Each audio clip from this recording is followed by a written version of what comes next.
Después de la gloria en la montaña y de las intensas enseñanzas previas, Jesús lleva a sus discípulos hacia una revelación más profunda.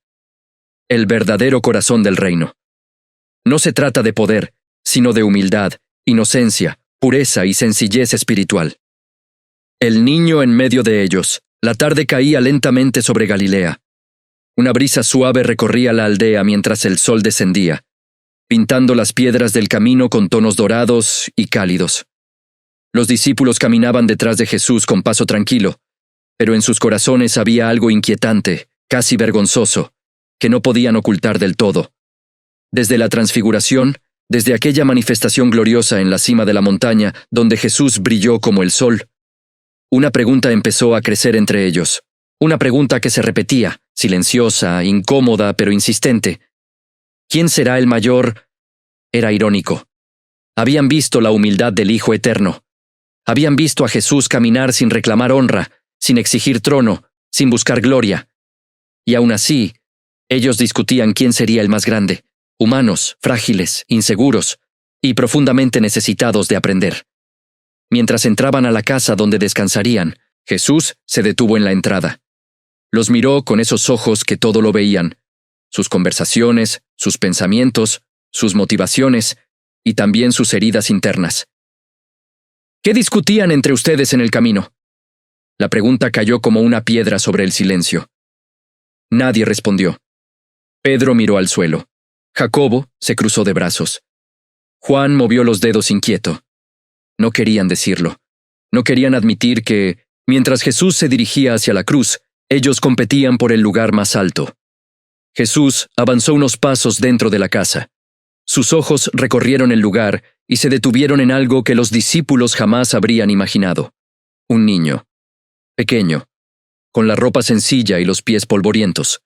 Tenía una expresión curiosa, inocente, completamente ajena a las tensiones de los adultos. Jesús lo llamó con un gesto suave. El niño, sin miedo, se acercó. Había algo en Jesús, una bondad tan pura, tan profunda, que hacía que incluso los más pequeños se sintieran seguros. Jesús lo tomó y lo puso en medio de ellos. No a un lado, no detrás, en medio. Los discípulos quedaron desconcertados. El niño miraba a Jesús como quien mira a su héroe. Entonces Jesús habló. De cierto les digo, que si no se vuelven y se hacen como niños, no entrarán en el reino de los cielos. No era una parábola, no era una metáfora suave, era una declaración contundente. No es que serán los menores en el reino, es que ni siquiera entrarán si no vuelven a la sencillez interior. El golpe fue fuerte, los discípulos tragaron saliva. Jesús continuó. Así que cualquiera que se humille como este niño, ese es el mayor en el reino. Humillarse.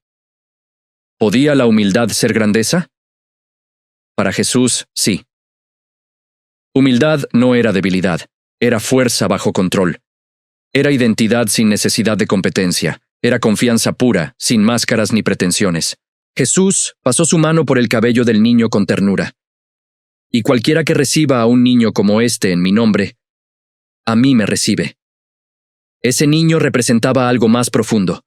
Los vulnerables, los simples, los pequeños en la fe, los que dependen, los que confían sin complicaciones. Jesús no había escogido un niño por accidente. Había escogido el corazón perfecto para representar su reino. Los discípulos empezaron a entender. Ser mayor no era ser fuerte. Ser mayor no era ser visible. Ser mayor no era tener un lugar alto. En el reino, la verdadera grandeza es invisible al ego, pero visible al cielo. Jesús se puso de pie y miró a cada uno de ellos como viendo dentro de su alma. Pedro vio reflejado su impulsivo orgullo. Jacobo vio su deseo de liderazgo. Juan vio su necesidad de ser cercano a Jesús. Y en todos, Jesús vio algo que quería transformar.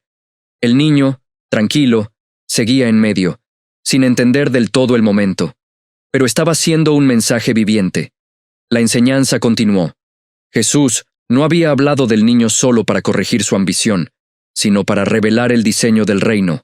Un reino donde la grandeza se mide en pureza, donde la altura se mide en humildad, donde la fuerza se mide en dependencia del Padre. Jesús dejó que las palabras se asentaran en el corazón de los discípulos. Sabía que estaban llenas de orgullo, pero también de potencial. Sabía que esta lección sería la base de todo ministerio futuro. Mientras el sol terminaba de esconderse detrás de los tejados, el niño regresó a la puerta. Jesús lo dejó ir, como quien suelta una parábola viviente. La sala quedó en silencio. Los discípulos, suavizados, humillados, conmovidos, comenzaron a darse cuenta de que la montaña que debían subir no era física, era interior. La montaña de la humildad, la montaña del corazón, la montaña del verdadero reino. Después de establecer la grandeza verdadera en la humildad, Jesús dirige la atención hacia la responsabilidad espiritual. Los pequeños, los vulnerables, los nuevos en la fe, son preciosos para Él. Y ahora, el Maestro revela cuán seria es la tarea de protegerlos y honrarlos. Jesús pasó su mano por el cabello del niño con ternura, y cualquiera que reciba a un niño como este, en mi nombre, a mí me recibe. Ese niño representaba algo más profundo, los vulnerables, los simples, los pequeños en la fe, los que dependen, los que confían sin complicaciones. Jesús no había escogido un niño por accidente. Había escogido el corazón perfecto para representar su reino. Los discípulos empezaron a entender. Ser mayor no era ser fuerte. Ser mayor no era ser visible. Ser mayor no era tener un lugar alto. En el reino, la verdadera grandeza es invisible al ego, pero visible al cielo. Jesús se puso de pie y miró a cada uno de ellos como viendo dentro de su alma. Pedro vio reflejado su impulsivo orgullo.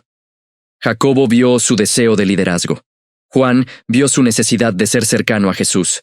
Y en todos, Jesús vio algo que quería transformar. El niño, tranquilo, seguía en medio, sin entender del todo el momento. Pero estaba siendo un mensaje viviente. La enseñanza continuó. Jesús no había hablado del niño solo para corregir su ambición, sino para revelar el diseño del reino. Un reino donde la grandeza se mide en pureza, donde la altura se mide en humildad, donde la fuerza se mide en dependencia del Padre. Jesús dejó que las palabras se asentaran en el corazón de los discípulos. Sabía que estaban llenas de orgullo, pero también de potencial. Sabía que esta lección sería la base de todo ministerio futuro. Mientras el sol terminaba de esconderse detrás de los tejados, el niño regresó a la puerta. Jesús lo dejó ir, como quien suelta una parábola viviente. La sala quedó en silencio. Los discípulos, suavizados, humillados, conmovidos, comenzaron a darse cuenta de que la montaña que debían subir no era física, era interior. La montaña de la humildad, la montaña del corazón, la montaña del verdadero reino.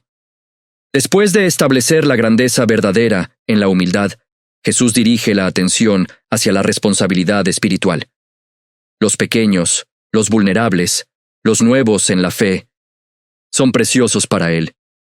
Y ahora, el Maestro revela cuán seria es la tarea de protegerlos y honrarlos, y de aquel que hace tropezar. El niño ya no estaba en medio de ellos.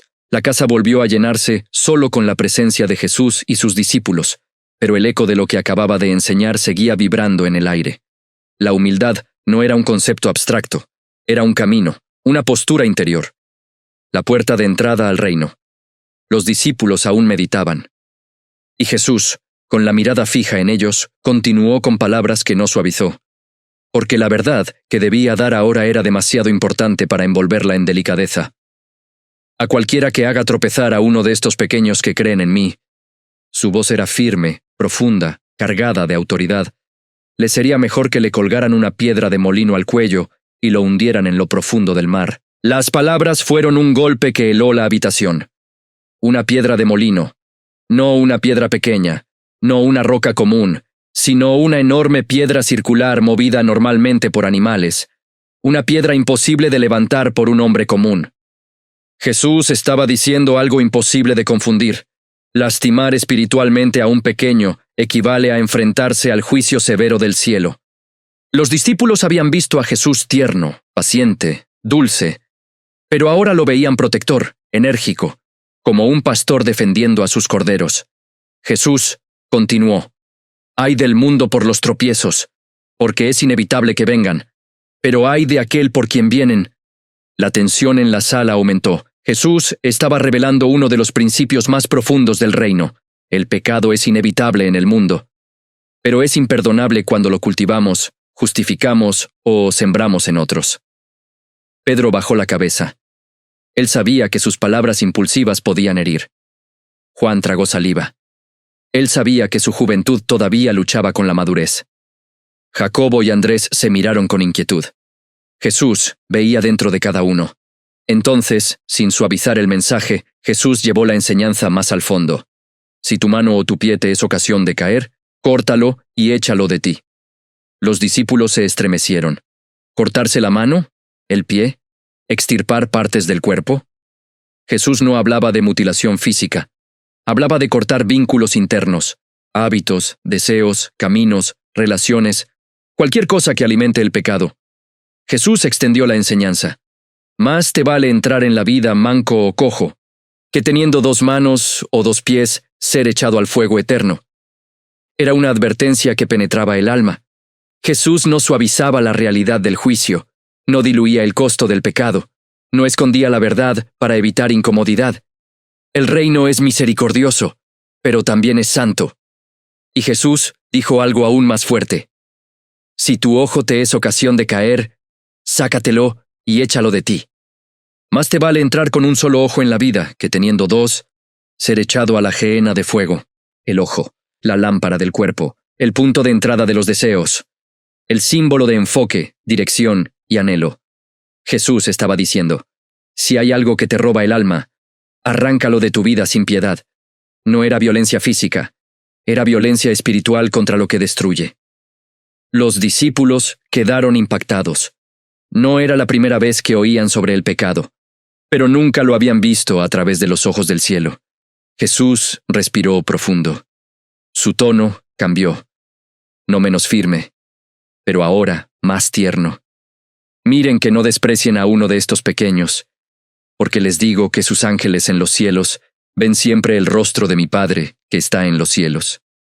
Los ángeles, los mensajeros de Dios, los guardianes espirituales, eran asignados a los pequeños, a los débiles, a los frágiles en la fe. Era como si Jesús dijera, si ellos son tan valiosos para el cielo, sean igual de valiosos para ustedes. Pedro tragó saliva. Juan sintió un escalofrío. Mateo, que había sido rechazado por tantos años, entendió la profundidad del mensaje. Dios protege a los que otros desprecian. Jesús continuó con un énfasis tierno pero firme. Porque el Hijo del Hombre ha venido a salvar lo que se había perdido. Los discípulos levantaron la mirada. El niño ya no estaba, pero su presencia seguía siendo la ilustración perfecta. Jesús estaba revelando el corazón del Padre. Proteger a los pequeños no es opcional. Proteger a los pequeños es la esencia misma del Evangelio. La habitación se quedó en silencio. Los discípulos comprendieron que el reino tiene identidad doble. Humildad que nos posiciona. Responsabilidad que nos purifica. No basta con volverse como niños. Hay que honrar, proteger y cuidar a los demás como si fuesen Jesús mismo. Las enseñanzas comenzaban a encajar. Los discípulos, que antes competían por grandeza, ahora estaban escuchando lo que realmente significa ser grande. Quien más protege, quien más cuida, quien más se esfuerza por no ser tropiezo, es el mayor en el reino. Después de advertir sobre el daño espiritual y la urgencia de eliminar todo tropiezo, Jesús revela ahora el corazón restaurador del Padre. Aun cuando alguien se extravía, el cielo lo busca. Del juicio pasamos al amor redentor, la oveja que se pierde. La atmósfera en la casa cambió. Las palabras fuertes de Jesús acerca del tropiezo seguían pesando en la mente de los discípulos, pero ahora el Maestro se movió con una ternura distinta. Su mirada, antes firme como espada, ahora brillaba con compasión. Había corregido el orgullo. Había advertido sobre el pecado. Y ahora revelaría el corazón que sostiene todo el reino. Jesús dio unos pasos hacia la entrada de la casa. El sol comenzaba a ponerse, tiñendo el cielo con tonos rosados y dorados. Las sombras se estiraban sobre la tierra, suavizando los contornos, haciendo que el paisaje pareciera casi una pintura viviente. Los discípulos lo siguieron en silencio. Sentían que algo profundo estaba por salir de su boca. Jesús los miró, y tras una pausa larga y reflexiva, preguntó, ¿qué les parece? Era una pregunta simple, pero Jesús usaba esa frase cuando estaba por abrir el velo del reino. Era su forma de invitar a los discípulos a pensar, a mirar más allá de lo lógico, más allá del juicio humano. Jesús habló, si un hombre tiene 100 ovejas y una de ellas se extravía. Al escuchar esas palabras, los discípulos visualizaron inmediatamente la escena. Las ovejas eran parte de la vida diaria. Ellos conocían pastores, rebaños, desiertos, laderas peligrosas. Podían ver la imagen, 99 ovejas juntas, seguras, pastando en un valle tranquilo, y una sola, caminando lejos, distraída, vulnerable, sin saber el peligro que la rodeaba. Jesús continuó con una calma profunda. ¿No deja las 99 en los montes y va a buscar la que se perdió? Los discípulos se miraron entre ellos. En términos humanos, nadie dejaría a 99 por una. No tenía sentido estratégico, no tenía sentido económico, no tenía sentido práctico. Pero en el reino, la lógica humana muere, y nace la lógica del amor. Jesús siguió diciendo, y si llega a encontrarla, de cierto les digo, que se regocija más por aquella, que por las 99 que no se extraviaron. Pedro apretó los labios. Jacobo respiró hondo. Juan bajó la cabeza emocionado. Era una imagen demasiado humana, demasiado cercana a la experiencia del pecado. Una oveja perdida no siempre se pierde por rebeldía. A veces se distrae. A veces sigue otra sombra. A veces simplemente no escucha. A veces tiene miedo. A veces se cansa. Y Jesús decía que el Padre corre detrás de esa oveja, con un amor que parece exagerado. La escena continuó creciendo en sus mentes. El pastor camina bajo el sol ardiente, sube colinas, se rasga la piel con espinas, se ensucia, jadea, pero no se rinde. El pastor busca hasta encontrar, busca porque ama, busca porque no soporta que algo que le pertenece esté perdido. Jesús caminó unos pasos como si acompañara al pastor en su búsqueda. Levantó la mirada como viendo más allá del mundo terrenal y dijo, «Así no es la voluntad de vuestro Padre que está en los cielos, que se pierda uno solo de estos pequeños». El silencio se volvió sagrado. Una sola alma perdida, vale la búsqueda completa del cielo. Una sola vida extraviada mueve el corazón del Padre.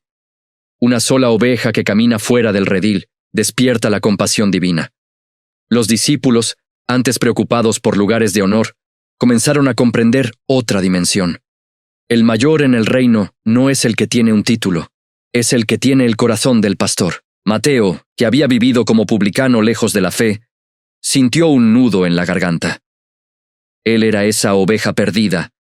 Él sabía cómo el pastor lo había encontrado. Pedro recordó cuando Jesús lo llamó desde sus redes, desde su vida común, desde su carácter impulsivo. Juan recordó su propia fragilidad, su juventud, sus dudas. Él también había sido buscado. Cada discípulo, en ese instante, entendió que su propia historia estaba dentro de esa parábola. Jesús continuó hablando, pero ahora su voz era suave, como el canto del pastor consolando a su rebaño. El Padre no se resigna ante la pérdida. El Padre corre tras la oveja. El Padre no abandona a quien se aleja. Estas palabras no estaban en el texto original, pero el espíritu de lo que Jesús explicaba se podía sentir en su tono. Era un mensaje de redención absoluta. Jesús los miró y, con una sonrisa ligera que parecía iluminar la habitación, añadió, «En el cielo hay más alegría por un pecador que se arrepiente que por 99 que no necesitan arrepentimiento». Los discípulos se quedaron sin aliento. Esa frase, aunque la habían escuchado antes, sonaba diferente ahora. Más personal, más cercana, más real. El reino celebra la restauración. El reino se emociona por el regreso. El reino vibra con la reconciliación. Jesús dejó que el silencio envolviera la escena. Los discípulos estaban profundamente conmovidos, no solo aprendiendo, sino siendo transformados. Era como si la oveja perdida no fuese solo una imagen, sino un espejo del alma de cada discípulo. Jesús los llamó a volver al interior de la casa. Su sombra se proyectó sobre el suelo, alargada por la luz del atardecer. Mientras caminaba, parecía ser la figura del pastor eterno guiando al rebaño. El mensaje estaba claro. En mi reino, nadie es desechable. Nadie es irrecuperable. Nadie es demasiado pequeño para el amor del Padre. Ese amor que busca y restaura sería el fundamento del siguiente tramo de enseñanza. Tras revelar el amor del Padre que persigue al perdido, Jesús enseña cómo restaurar a un hermano que falla. El reino no solo busca, también repara. Ahora revela el proceso sagrado de corregir con gracia y verdad. Tras mostrar el amor del Padre hacia la oveja perdida, Jesús enseña ahora cómo actuar cuando quienes están dentro del rebaño se hieren entre sí. Es el puente entre misericordia y responsabilidad. El reino busca, rescata y también restaura con verdad. El arte sagrado. La luz del atardecer entraba por las rendijas de la casa y creaba líneas doradas que cruzaban el suelo. Jesús se movía despacio, como si cada palabra que estaba por decir tuviera un peso eterno. Los discípulos se acomodaron cerca de él con atención absoluta. Acababan de escuchar acerca de la oveja perdida, el amor que busca, el amor que persiste, el amor que regresa cargando al caído. Ahora Jesús los llevaría más profundo, porque no solo se trataba de cuando alguien se aleja del redil por ignorancia o debilidad, también se trataba de cuando un hermano hiere a otro dentro del mismo redil. La familia del reino no está libre de conflictos, pero sí tiene un camino sagrado para restaurarlos. Jesús respiró profundamente y habló con una claridad que cortó el ambiente. Si tu hermano peca contra ti, ve y repréndelo a solas, entre tú y él. La palabra repréndelo sonó fuerte, pero en la boca de Jesús no era un golpe, sino una invitación a la verdad. No dijo ignóralo, no dijo habla mal de él, no dijo aléjate en silencio. Jesús enseñó algo diferente. Ve, habla, acércate, sánalo. Pedro frunció el ceño.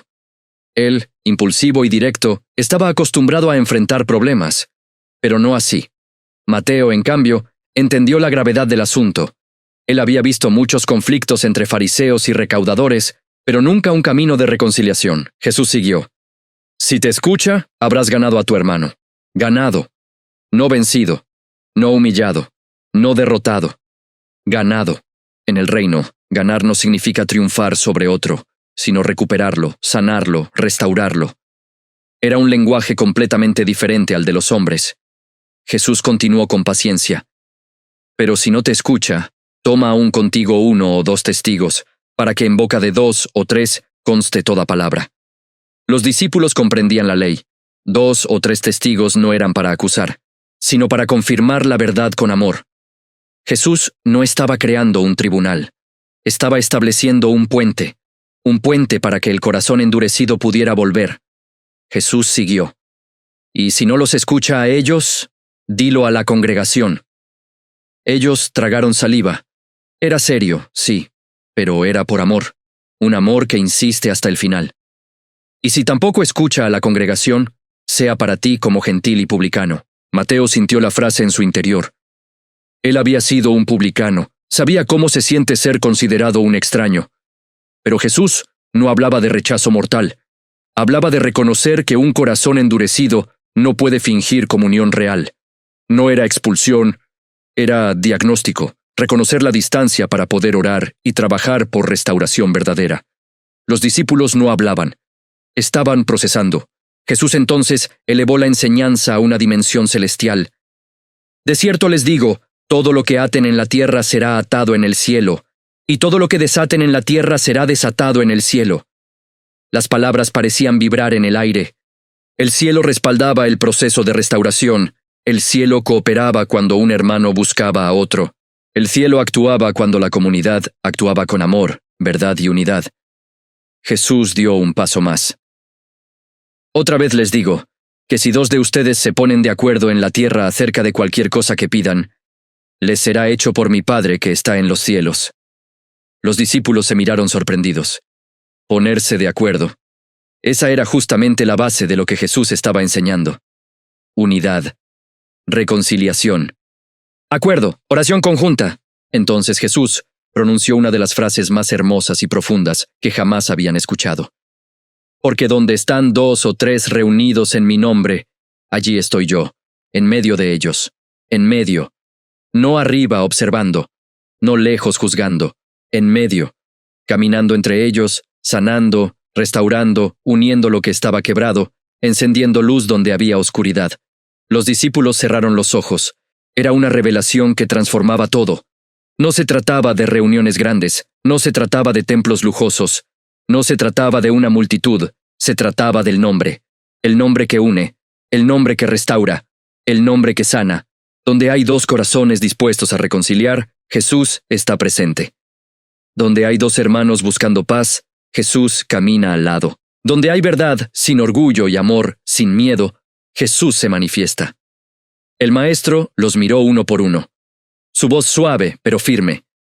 El reino no es un lugar sin conflictos, sino un lugar donde los conflictos producen santidad. Esa frase quedó flotando en sus corazones. Pedro pensó en sus discusiones con Juan.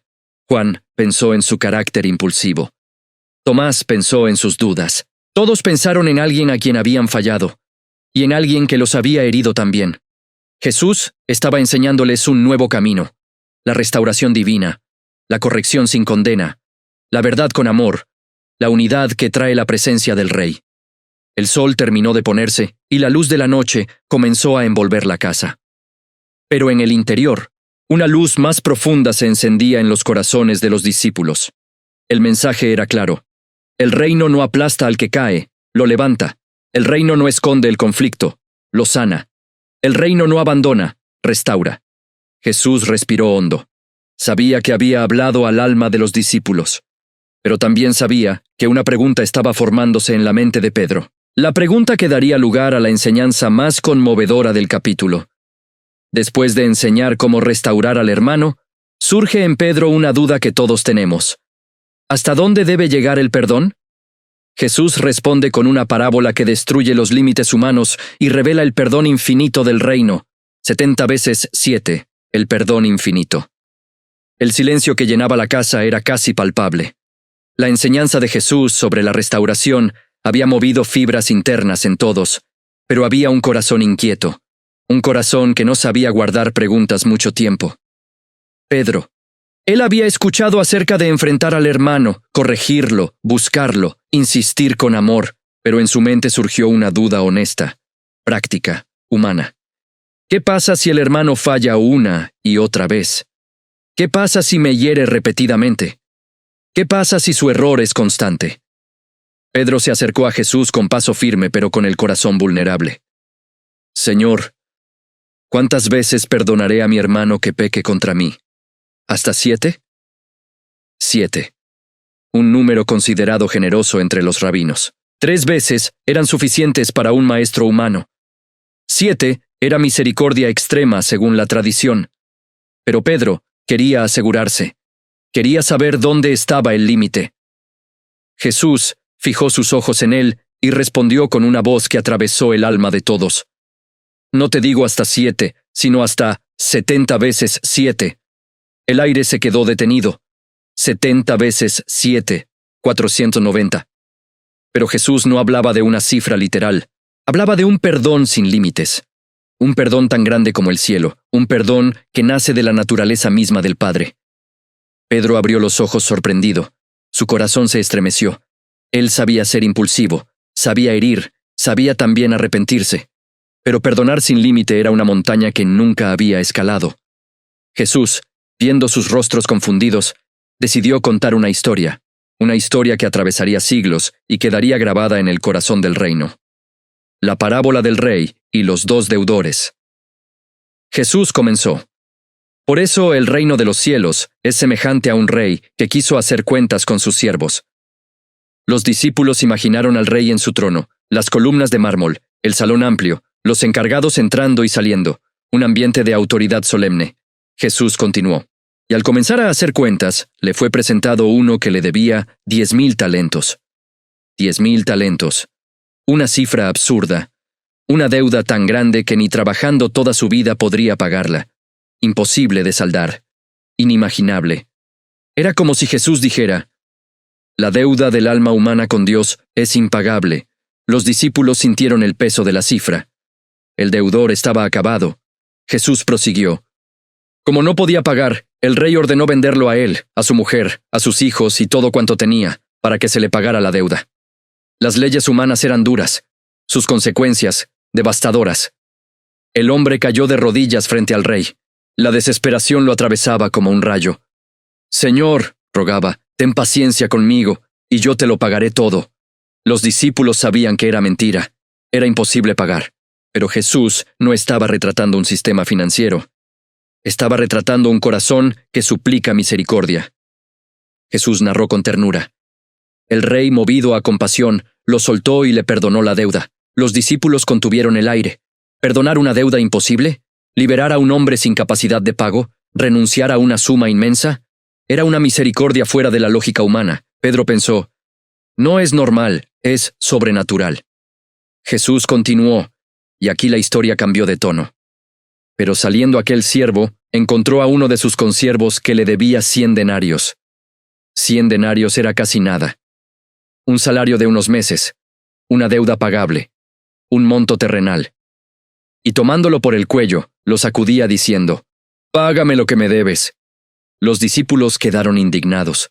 ¿Cómo podía alguien perdonado de tanto ser tan cruel por tan poco? Jesús siguió.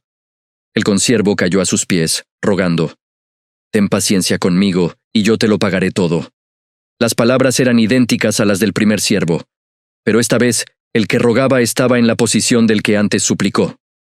Mas él no quiso, sino que fue y lo echó en la cárcel hasta que pagara la deuda. Mateo, que había vivido injusticias, apretó los puños. Pedro frunció el ceño. Juan sintió el corazón arder. Los compañeros del siervo, al ver lo ocurrido, se entristecieron mucho y fueron ante el rey a contarlo. Jesús narró con autoridad. Entonces, llamando el rey al siervo, le dijo, «Siervo malvado, yo te perdoné toda aquella deuda porque me rogaste. ¿No debías tú también tener misericordia de tu consiervo, como yo la tuve contigo?» Los discípulos sintieron el peso moral. Era imposible no sentirlo. Jesús concluyó. Y enojado su señor, lo entregó a los verdugos hasta que pagara todo lo que debía. Pedro tragó saliva. Su pecho ardía. Su rostro se volvió serio. Entonces Jesús dijo la frase que selló la enseñanza. Así también mi Padre Celestial hará con ustedes, si no perdonan de corazón cada uno a su hermano. Silencio, profundo, pesado, sagrado. Los discípulos entendieron. El perdón no es un acto opcional, es la marca de identidad del reino. No perdonamos porque el otro lo merece. Perdonamos porque hemos sido perdonados de una deuda infinitamente mayor. Jesús los miró con amor. Sabía que esta enseñanza sería difícil. Sabía que tendrían que perdonarse entre ellos muchas veces. Sabía que más adelante Pedro negaría y Juan lloraría. Sabía que la iglesia crecería sobre la base del perdón, no del orgullo. En ese instante, Jesús no les estaba pidiendo algo imposible. Les estaba mostrando lo que el Padre ya había hecho con ellos. La misericordia recibida se convierte en misericordia ofrecida. El amor recibido se vuelve amor extendido. El perdón recibido se transforma en perdón liberado. Pedro respiró profundamente. Sabía que necesitaría esta enseñanza más veces de las que quisiera admitir. Los discípulos sintieron que algo dentro de ellos se rompía. Pero no para destruirlos, sino para sanarlos. Jesús habló una última vez en este bloque. El reino no se construye sobre cuentas pendientes, sino sobre corazones perdonados. Y esa frase quedó suspendida en el aire, como un eco que transformaría no solo sus vidas, sino las vidas de todos los que algún día escucharían esta historia. Después de enseñar el perdón ilimitado, Jesús concluye su discurso mostrando que todo el capítulo 18 es un retrato del corazón del Padre. Humildad, pureza, cuidado, restauración y misericordia. El reino se revela en cómo tratamos a los pequeños y a los hermanos, el reino que nace del corazón del Padre. La casa estaba en silencio. Los discípulos estaban profundamente conmovidos. El capítulo entero había sido una cirugía espiritual, una intervención divina sobre el orgullo, el pecado, las relaciones y el perdón.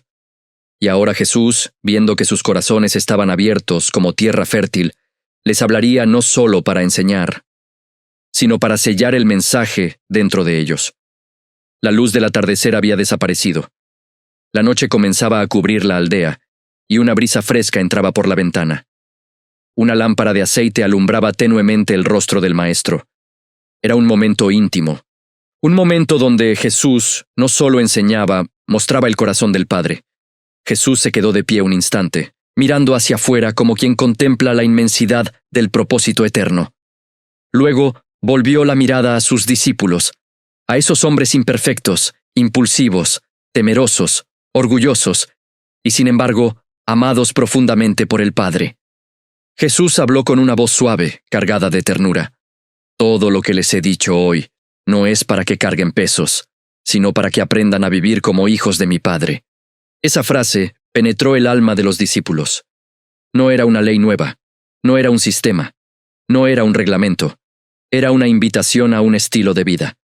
Jesús caminó lentamente por la habitación, como quien recorre un jardín que cuida con delicadeza. El que se hace como un niño, dijo, refleja la inocencia del cielo. Mateo recordó cómo Jesús había puesto al niño en medio. Ese instante había sido como ver el reino tomando forma visible. Jesús continuó: el que protege a los pequeños, honra al Padre. Juan sonrió levemente. Sabía que Jesús hablaba tanto de los pequeños en edad como de los pequeños en la fe. Jesús siguió: el que elimina de su vida todo lo que lo hace caer, está diciendo sí al llamado del reino.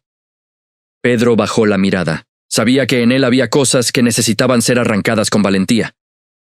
Jesús añadió: el que busca a la oveja que se perdió, camina en el mismo amor con que el Padre me envió a ustedes. Las palabras golpearon suave, pero golpearon hondo. Cada discípulo era una oveja encontrada. Cada uno era una historia de rescate.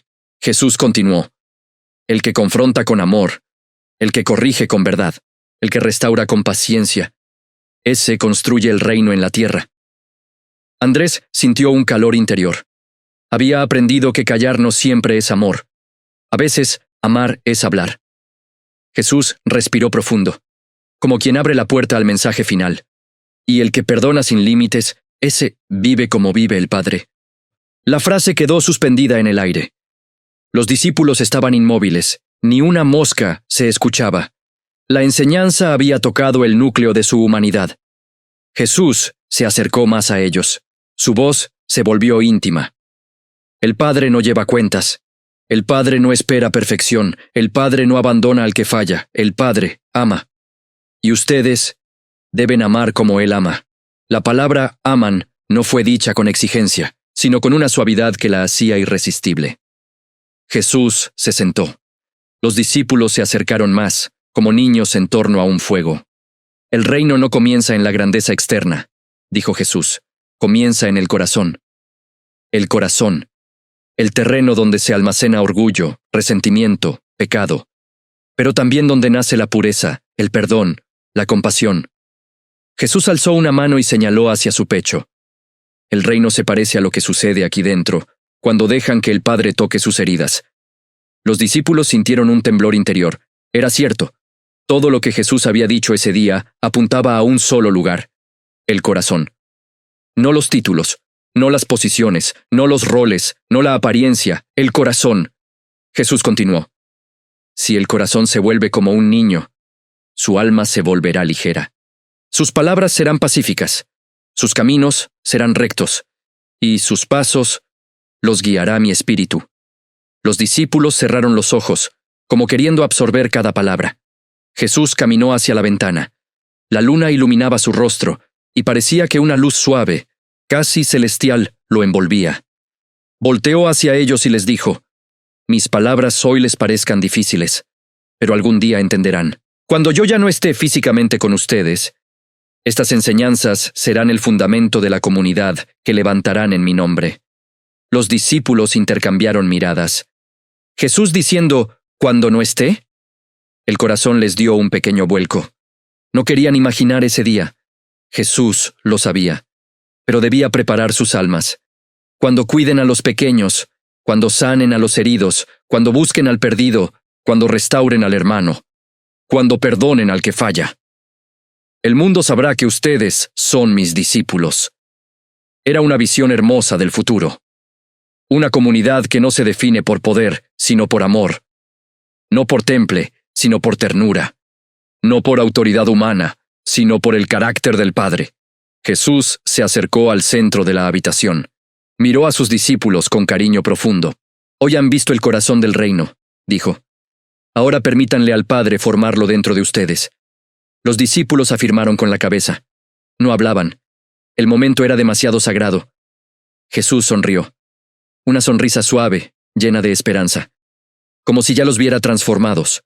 Como si ya viera el día en que usarían estas enseñanzas para sanar al mundo con el amor del Padre. La lámpara tembló con la brisa. La luz hizo sombras en las paredes. El maestro se quedó allí, junto a ellos, en silencio. Y así terminó aquel día.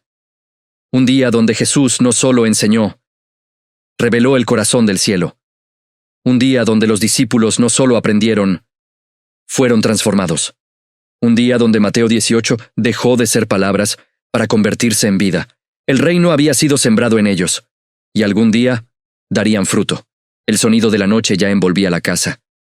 La lámpara parpadeaba suavemente y los discípulos permanecían en silencio, procesando cada palabra de Jesús, cada historia, cada advertencia, cada acto de amor.